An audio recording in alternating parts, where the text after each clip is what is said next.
Bank loan తీసుకోవాలంటే 1,00,000 కండిషన్లు పెడతారు. గ్యారెంటీలు షూరిటీలు కావాలంటారు. మోకాల షిప్పలు అరిగేటట్టు గిరగిర తిప్పుతారు కూడా. అట్లయినా వస్తుందన్న గ్యారెంటీ ఉండదు మామూలు జనాలకు. కానీ రాజు తలుచుకుంటే దెబ్బల కరువా. బ్యాంకోళ్ళు పతారున్నోళ్ళు ఒక్కటైతే లోన్ల కరువా అన్నట్టు అచ్చం మొన్ని నడుమచ్చిన కుబేర సినిమాలో చేసినట్టే 56 మంది అమాయకుల పేరు మీద వాళ్ళకు తెలియకుండానే కోట్ల రూపాయల లోన్లు కొల్లగొట్టిరట గా నెల్లూరు జిల్లాల. ఇంతకు ముందే హిందీ సినిమాను ఫాలో అయిన ఫేక్ సిబిఐ కేటుగాళ్ల కహాని చూసినాం కదా. ఇక ఇప్పుడేమో లేటెస్ట్ గా గీ నడుమనే వచ్చిన కుబేర సినిమాస్ ఉంటే రియల్ స్టోరీ బయటపడ్డది నెల్లూరులా. 56 మంది అమాయకులకు వాళ్ళకి తెలియకుండానే 10-11 కోట్ల రూపాయల లోన్లు తీసుకున్నారట. ఎవలో అంటే తీసుకున్న వాళ్ళు ఎవలో ఇప్పటిదాకా బయట పడలే. మరి ఇది నిన్నయాల జరిగిన ముచ్చట కాదు. 2022 కేలి 2024 దాకా ఈ బ్యాంకులో జరిగిన లోన్ స్కామ్ అన్నట్టు. ఇక వీళ్ళేనట నయా పైసా లోన్ తీసుకోకుండానే లక్షలు బ్యాంకుకు బకాయి పడ్డ బాధిత జనాలు. ఇంతకు ఎట్టెట్ట మోసపోయారన్న ముచ్చట మా రిపోర్టర్ మురళన్న చెప్పుకొస్తాడు. ఇనురిగా మురళన్న చెప్పుకరావే.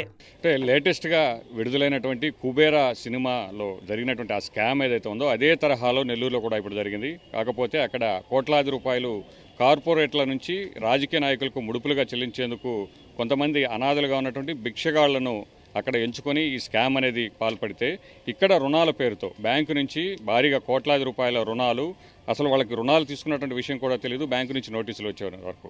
సో ఇక్కడ ఉన్నటువంటి వారందరూ కూడా బాధితులు. సో వాళ్ళకు నోటీసులు వచ్చిన తర్వాత మాత్రమే తమ పేరుతో రుణాలు తీసుకున్నటువంటి విషయం తెలిసింది. ఏదో పారి అక్కడ ఉన్న బాధితులతో మాట్లాడి అన్న ఇతనికి అంటే సాఫ్ట్వేర్ ఉద్యోగి, ఒక సాఫ్ట్వేర్ కంపెనీలో సాఫ్ట్వేర్ ఇంజనీర్గా చూపించి ఇతని పేరు రుణాలు తీసుకున్నారు. ఇలా దాదాపు 56 మంది పేర్ల మీద ఈ రుణాలు అనేవి తీసుకున్నారు. ఊషిని అన్యాయం పాడుగారు చూసిన ఆరుళ్ళు గీనను సాఫ్ట్వేర్ ఉద్యోగాన్ని నమ్మించి లోన్ తీసుకున్నారట. ఈయనకు తెలియకుండానే అసలు ఇట్టెట్ట సాధ్యమైంది? మనుషులకు తెలియకుండా వాళ్ళ సంతకాలు, కాగితాలు, కమ్మలు ఏం లేకుండా లోన్లు ఎట్లిచ్చిర్రా బ్యాంకు లోన్ అంటే 77,200 రూపాయలు రుణం తీసుకున్నటువంటి ఆ క్రెడిట్ అయినటువంటి స్టేట్మెంట్లో ఆ క్రెడిట్ అయినటువంటి ఇది కూడా మనం చూస్తున్నాం.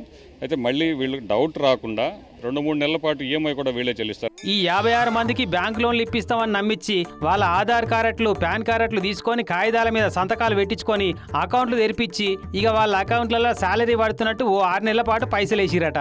ఇక తర్వాత లోన్ దరఖాస్తు పెట్టుకొని ఫోన్ నెంబర్లు మాత్రం వాళ్ళకి సంబంధించిన సిమ్ కార్డులు పెట్టుకొని కథ నడిపించారన్నట్టు. మరి కొడక కుబేర సినిమా ఎందుకు పనికిరాదని అనిపిస్తుంది ఈ రియల్ స్టోరీ ముంగట కదా. ఇక లోన్లు మంజూరైనాక వెంటనే కట్టకుంటే అనుమానం వస్తుందని 3 నెలల పాటు ఈఎంఐలు కట్టిరట చదువుకునేదాకా. తర్వాత దుఃఖం బంద్. ఈఎంఐలు కట్టకుంటే నోటీసులు వస్తాయి కదా. ఇక అట్టనే వీళ్ళందరికీ నోటీసులు అందితే అది ఏందో తెలియక బ్యాంకు చుట్టూ తిరుగుడు పెట్టిరట.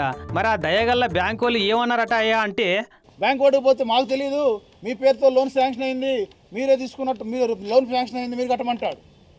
పోలీసు వాళ్ళ దగ్గరకు పోతే మేము విచారిస్తామంటారు. ఇంతవరకు విచారించరు. వాళ్ళు ఏం చేయాలి? అది ముచ్చట. మీ ఆధార్ కార్డులు, పాన్ కార్డులు, సంతకాలు అన్నీ ఉన్నాయి కాబట్టి మీరు తీసుకున్నట్టే లెక్క, కాబట్టి మీరే కట్టాలి అని పట్టుబడుతున్నారట బ్యాంకు వాళ్ళు. చూసుకో ఇక అంతా కూడా ఎంత తమాషా ఎత్తున్నారో అమాయకులు దొరికిరని. అసలు ఒక మనిషి బ్యాంకుకు రాకుండా, అప్లికేషన్ పెట్టకుండా లోన్లు మంజూరు చేసి ఈ ఆన్లైన్ పద్ధతి వచ్చిన కాడికేలైతే చాలా గోల్మాల్ నడుస్తుంది బ్యాంకులలోనైతే. ఇది కూడా అసంటి గోల్మాలే ఉన్నట్టుంది. మరి ఆ బ్యాంకును 10 కోట్లు ముంచిన మోసగాళ్ళు బయటోళ్ళ బ్యాంకుల కొలువు చేసే ఇంటి దొంగల అన్న సంగతి అయితే తెలియదు ఇంకా. కానీ దొంగలకు సర్ది కట్టేటోళ్ళు గ్యారంటీగా ఈ బ్యాంకు వాళ్ళు ఉండే ఉంటారు అని అనుకుంటున్నారు అంతా.